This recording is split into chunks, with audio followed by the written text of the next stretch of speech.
जगाच्या काही भागात दिसलेलं एक दुर्मिळ पूर्ण सूर्यग्रहण संपलेलं आहे।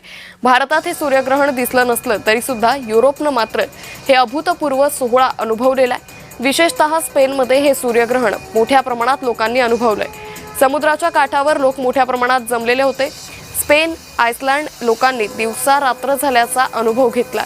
सूर्याच्या भोवती लाईटची रिंग तयार झालेली होती। विशेष म्हणजे 1999 नंतर युरोप आणि आर्टिक भागात स्पष्टपणे दिसलेलं हे पहिलंच खग्रास सूर्यग्रहण होतं। काल रात्री हे सूर्यग्रहण सुरू होऊन आज पहाटेपर्यंत सुरू होतं। त्याच वेळी आपल्याकडे रात्र असल्यानं हे सूर्यग्रहण दिसू शकलं नाही।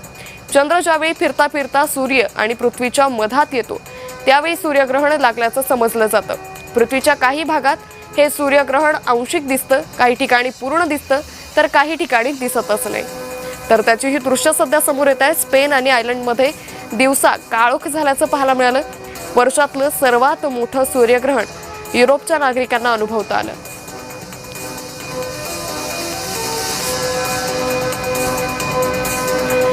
त्यामुळे सूर्यग्रहणाची स्पेनमध्ये अभूतपूर्व दृश्य ही पाहायला मिळाली। जगाच्या काही भागात दिसलेलं एक दुर्मिळ पूर्ण सूर्यग्रहण संपलेलं आहे। भारतात हे सूर्यग्रहण दिसलं नसलं तरी सुद्धा युरोपनं मात्र हा अभूतपूर्व सोहळा अनुभवला आहे।